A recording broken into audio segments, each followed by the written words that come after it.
Isang mapagpalang umaga sa ating lahat, mga kapatid ko kay Kristo, mula sa The Solid Rock Morning Devotion. Isang kagalakan ang muli tayo ay makapagbulay-bulay sa salita ng Panginoon sa umagang ito. Mga ilang minutong pagbubulay-bulay ng mga salita ng Panginoon upang papurihan at sambahin ang ating Panginoong Hesukristo.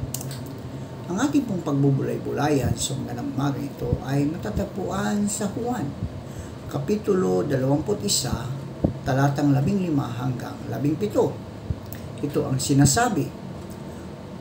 Pagkakain nila, tinanong ni Jesus si Simon Pedro, Simon, anak ni Juan, inibig mo ba ako ng higit sa mga ito? Upo, Panginoon. Alam ninyong mahal ko kayo. Tugon niya. Sinabi sa kanya ni Jesus, kung gayon, pakainin mo ang aking mga batang tupa. Mula siyang tinanong ni Jesus, Simon, anak ni Juan, iniibig mo ba ako? Sumagot si Pedro, Upo, Panginoon. Alam ninyong mahal ko kayo. Sabi ni Jesus, alagaan mo ang aking mga tupa. Pangatlong ulit na tinanong siya ni Jesus, Simon, anak ni Juan, mahal mo ba ako? Nalungkot si Pedro sapagkat 3 beses siyang tinanong ng mahal mo ba ako? At sumagot siya, Panginoon, alam po ninyo ang lahat ng bagay. Alam ninyong mahal ko kayo. Sinabi sa kanya ni Jesus, pakainin mo ang aking mga tupa. Tayo po ay manalangin. Ama naming Diyos na mapagmahal, marami pong salamat sa isang gabing nagdaan sa aming mga buhay na kami iyong iniingatan sa aming pagtulog. Maraming salamat, Panginoon, sa muli mong pagising sa amin sa umagang ito upang kami, O Diyos, ay patuloy na humanap sa hamon ng buhay na kasama ka sa aming mga buhay, Panginoon. Aming itataas sa inyo, Panginoon, ang aming mga kaibigan na may mga karamdaman. Abutin mo po sila, O Diyos, sa kanilang karamdaman. Partikular na po ang iyong anak na si Pastor Hope Lagod na merong karamdaman, Panginoon. Abutin mo siya. Pagalingin mo po, Panginoon, ang kanyang karamdaman upang siya, O Diyos, ay patuloy na makapagbalik, makapagtanim ng iyong mga salita dito sa lupa, Panginoon. Gayon po, O Diyos, ang mga kaibigan namin na hindi ko sila kilala, ay abutin mo din sila. Pagalingin mo sila, Panginoon, sa kanilang mga karamdaman. Amin ding inilalapit sa inyo ang aming mga kaibigang naghahanap buhay sa mga lansangan, katulad ng mga drivers, naglilinis ng kalsada o nagwawalis, mga air traffic enforcer at iba pa. Ilayo mo po sila sa anumang kapahamakan, sa mga masasama, Panginoon. Amin ding itataas sa inyo ang aming mga kaibigang mga mangingisda na sila ingatan mo sa laot ng karagatan, tulad ng pag-iingat mo sa iyong mga apostol na naroon sa laot nang ang malakas na hangin ay kanilang naranasan at ito iyong pinahinto.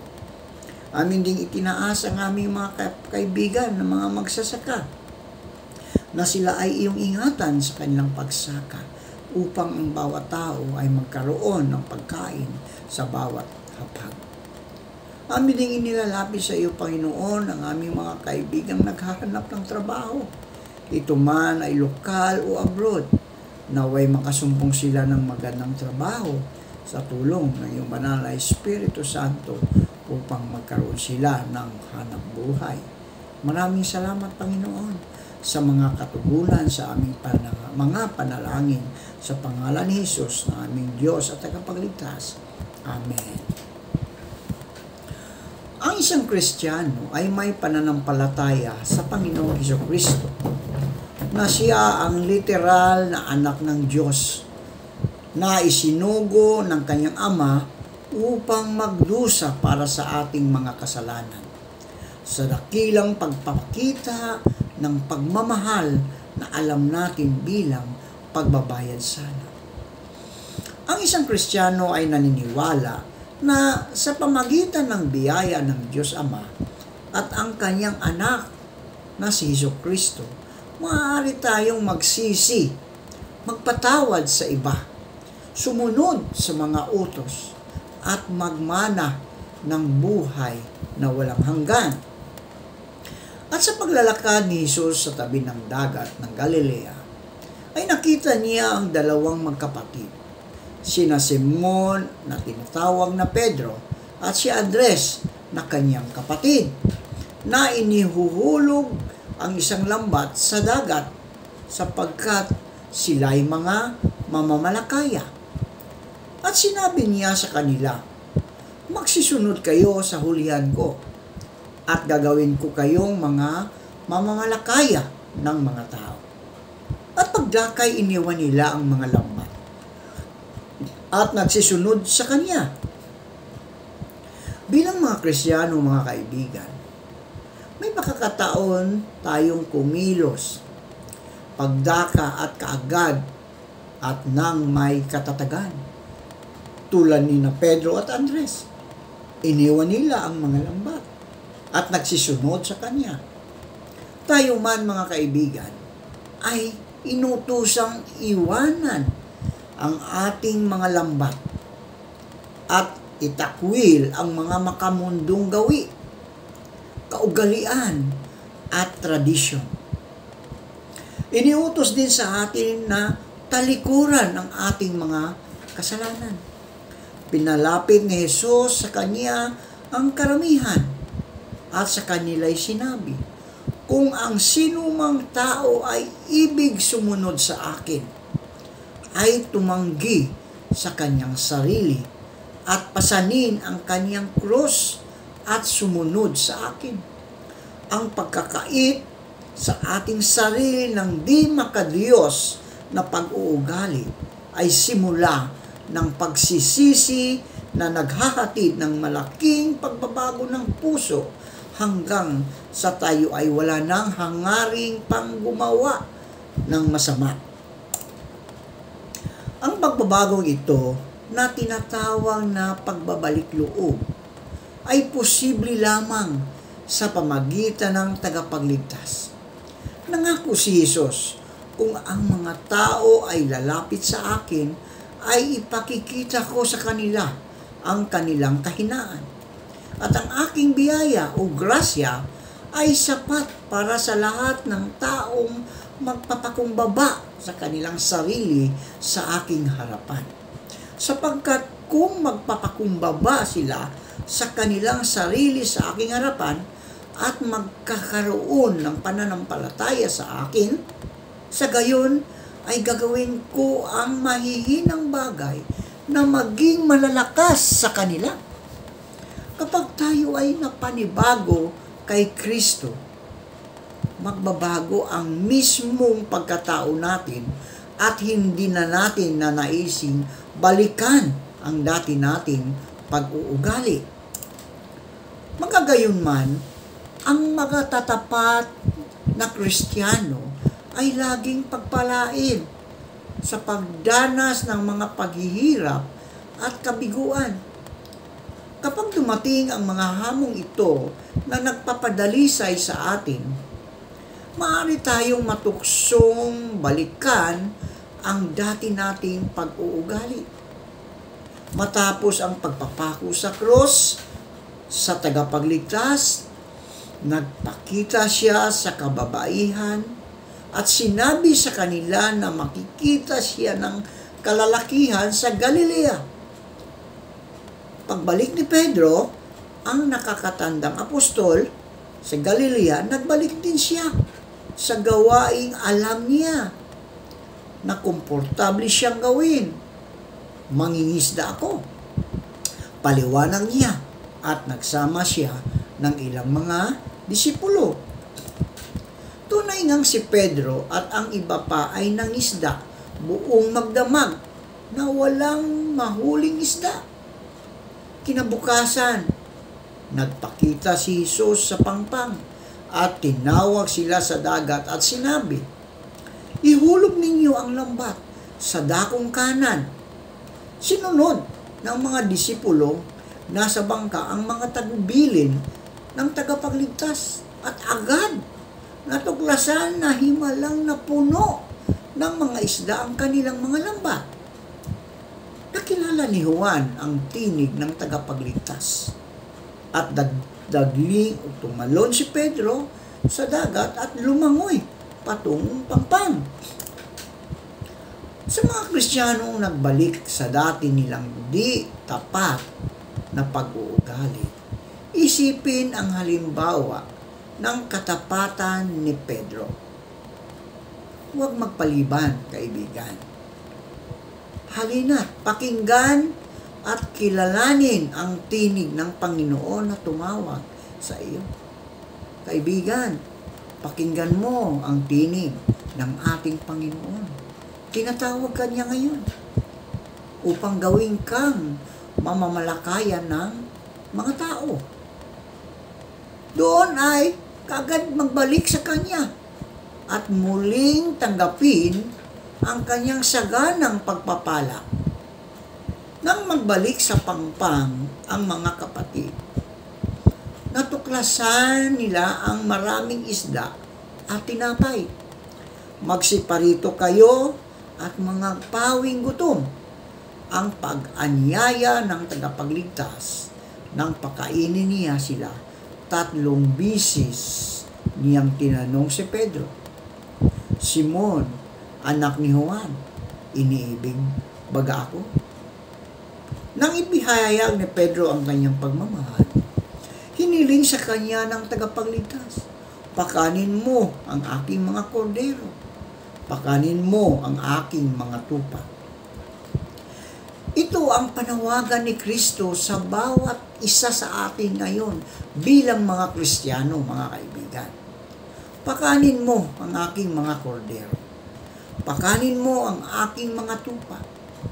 Ibahagi ang aking ibanghelyo sa mga bata at matatanda na nagpapasigla, nagpapala, nagpapanatag, naghihikayat at nagpapalakas sa kanila, lalo na sa mga yaong iba ang iniisip at pinaniniwalaan kaysa atin. Pinakakain natin ang kanyang mga kordero sa ating tahanan sa paraan ng pamumuhay natin ng Ebanghelyo, sa pagsunod sa mga utos, pagdarasal, pag-aaral ng banal na kasulatan, at pagtulad sa kanyang pagmamahal. Pinakakain natin ang kanyang mga tupa sa templo, sa paglilingkod sa mga priesthood quorum at auxiliary organization. At pinakakain natin ang kanyang mga tupa sa buong mundo sa pagiging mabubuting Kristiyano at ating kapwa na ipinamumuhay ang dalisay na relihiyon sa pagbisita at paglilingkod sa mga balo, ulila sa Ama, maralita at sa lahat ng nangangailangan. Para sa marami, mga kaibigan, ang panawagang maging isang Kristiyano ay maaaring mahirap at malaking tungkulin. Ngunit hindi tayo dapat matakot o na makadama ng kakulangan. Kasi nangako ang tagapagligtas na gagawin niya tayong marapat at magagawa natin ang kanyang gawain. Magsisunod kayo sa hulihan ko, ang wika niya, at gagawin ko kayong mga mamalakayan ng mga tao. Kapag sumunod tayo sa Kanya, bibiyayaan niya tayo ng mga kaloob, talento at lakas na gawin ang Kanyang kalooban, na magtutulot sa atin na gumawa ng higit pa sa mga gawaing madali para sa atin at gawin ang mga bagay na akala natin ay hindi natin magagawa. Maaring ang kahulugan nito ay ibahagi ang Ebanghelyo sa mga kapitbahay. Sagipin ang mga naliligaw ng landas, magmisyon, magtrabaho sa templo, magpalaki ng anak na may espesyal na pangangailangan, mahalin ang alibughang anak, maglingkod sa may sakit na asawa, tiisin ang mga di pagkakasundo o paghihirap. Nangangahulugan ito na ihanda ang ating sarili sa pagtugon sa kanyang panawagan at sabihin, saan man ako'y tutungo, nais niyo'y bibigkasin ko, susundin ko ang utos ninyo, maging katulad ang nais ninyo. Para maging katulad ng nais ng Ama sa Langit, mga kaibigan, sinusunod natin si Jesucristo. Pinatutuhanan natin na patuloy siyang nanawagan na sundin natin siya. Kung ngayon lang ninyo nalaman na tapat na Kristiyano ang mga banal sa mga huling araw, o kung hindi kayo aktibo sa templo at nagnanais na sundin siyang muli, huwag matakot, kaibigan. Ang mga unang disipulo ng tagapagligtas ay pawang mga bagong miyembro ng templo na nakababalik loob pa lang sa kanyang ibanghilyo. Matiyagang tinuruan ni Jesus ang bawat isa sa kanila. Tinulungan niya silang gampanan ang kanilang mga responsibilidad. Tinawag niya silang kanyang mga kaibigan at ibinuwis ang kanyang buhay para sa kanila. At nagawa na rin niya iyon para sa inyo at sa akin, mga kaibigan. Pinatutuhanan ko na sa pamagitan ng kanyang walang katapusang pagmamahal at awa sa atin, maaari tayong maging mas Kristiyano. Isipin ang mga sumusunod na mga katangian katulad ng kay Kristo. Ano ang ginagawa natin para mapag-ibayo ang mga ito sa ating sarili? Number 1, pagmamahal ng Kristiyano.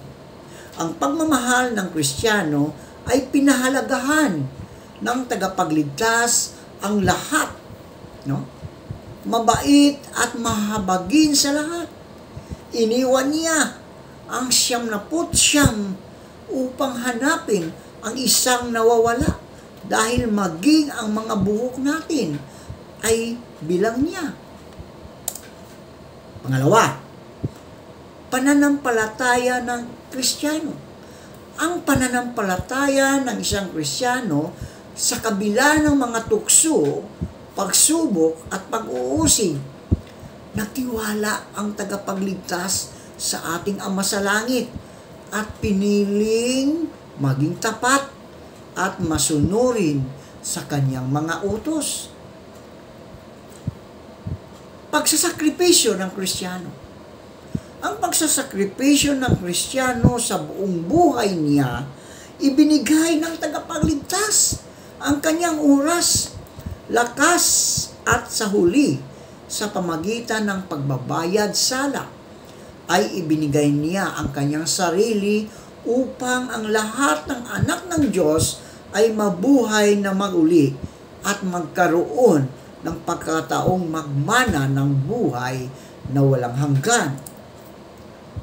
Pagmamalasakit ng Kristiyano, mga kaibigan, ang pagmamalasakit ng Kristiyano tulad ng mabuting Samaritano, patuloy na tumutulong ang tagapagligtas na sagipin, mahalin at pangalagaan ang mga tao sa kanyang paligid, anuman ang kanilang kultura, paniniwala o sitwasyon. Paglilingkod ng Kristiyano. Ang paglilingkod ng isang Kristiyano, umiigib man ng tubig sa balon, nagluluto ng makakaing isda, o naghuhugas ng maruruming paa, ginugol ng tagapagligtas ang kanyang mga araw sa paglilingkod sa kapwa. Pinasisigla ang napapagod at pinalalakas ang mahihina. Kaya mga kaibigan, bilang isang tunay na Kristiyano, paglingkuran natin ang ating kapwa. Ibigay natin ang kasiglahan sa mga mahihina. Ipanalangin natin sila upang sila, mga kaibigan, ay maging masigla din. Pinalalakas natin ang kanilang mga kahinaan. Pagtatiyaga ng Kristiyano. Ang pagtatiyaga ng Kristiyano sa kanyang sariling kalungkutan at pagdurusa, naghintay ang tagapagligtas sa tulong ng kanyang Ama. Nagtiyaga para sa atin. Matiyaga niyang hinihintay na makita natin ang tamang landas at bumalik sa Kanya. Mga kaibigan, hanggang ngayon, nagtatiyaga ang Panginoon. Bukas ang Kanyang mga palad, ang Kanyang mga braso upang yakapin ka sa inyong pagbabalik, sa kalooban ng Diyos. Kaibigan, magbalik loob ka. Hindi pa huli ang lahat, kaibigan. Lumapit ka sa Diyos, magsisi ka sa iyong mga kasalanan, at ikaw ay yayakapin niyang na mahigpit tulad ng isang anak na nawala sa piling ng kanyang ama. Kapayapaan ng Kristiyano. Ang kapayapaan ng Kristiyano sa buong paglilingkod niya, hinimok niyang magkasundo tayo at itaguyod ang kapayapaan. Lalo na sa kanyang mga disipulo o tayong mga tagasunod ni Kristo. Itunuro niya na ang mga Kristiyano ay hindi maaaring makipagtalo sa ibang mga Kristiyano. Ayaw ng Panginoon ng debate, mga kaibigan. Gusto ng Panginoon na tayo ay magkasundo. Anuman ang kanilang di mapagkasunduan. No? Gusto niya ng kapayapaan. Ang Kristiyano ay gusto ng kapayapaan. Hindi maaari na makipagtalo sa ibang Kristiyano. Maaari tayong manalangin sa isa't isa. Huwag tayong makipagtalo, mga kaibigan. Dahil ang unang utos ng ating Panginoon, ibigin mo ang iyong kapwa. Pagpapatawad ng Kristiyano, itinuro niya na pagpalain natin ang mga sumusumpa sa atin. Ipinakita niya sa atin ang paraan ng ipagdasal niya na mapatawad ang mga nagpako sa Kanya doon sa krus. Pagbabalik loob ng Kristiyano. Tulad ni na Pedro at Andres, maraming nakauunawa sa katotohanan ng Ebanghelyo sa sandaling marinig nila ito. Sila ay kaagad na nagbalik loob. Si Jesucristo ang ilaw at ang manunubos ng sanlibutan, ang espiritu ng katotohanan, pagtitiis ng Kristiyano hanggang wakas. Sa lahat ng araw ng tagapagligtas, hindi siya sumuko kailanman, mga kaibigan. Hindi siya sumuko sa paggawa ng kalooban ng kanyang Ama, kundi nagpatuloy siya sa kabutihan, kabaitan, awa, at katotohanan hanggang sa wakas ng kanyang buhay. Ito ang ilan sa mga katangian ng mga nakikinig at sumusunod sa tinig ng ating Panginoong Hesus na tagapagligtas. Bilang isa sa kanyang natatanging saksi sa mundong ito, pinatotohanan ko bilang isang Kristiyano na nananawagan siya sa inyo ngayon, kaibigan. Pumarito ka, sumunod ka sa akin. Halina tumahak sa landas patungo sa walang hanggang kaligayahan, kagalakan at buhay na walang hanggan sa kaharian ng ating Amang nasa langit.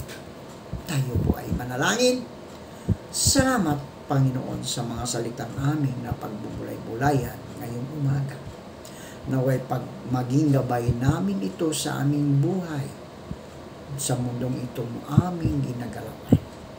Pagpalain mo po, Panginoon, ang lahat ng nakikinig ng inyong mga salita ngayong umaga. Ilayo mo po sila sa makapahamakan, maging ang kanilang mga mahal sa buhay. Ingatan mo sila, Panginoon. Panginoong Hesus, tulad ng mga alagad mo, nagpapasalamat po kami sa inyong pagtitiwala at pagtawag sa amin para maglingkod sa iyo. kahit hindi kami karapat-dapat.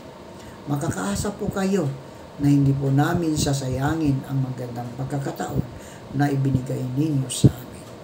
Amen.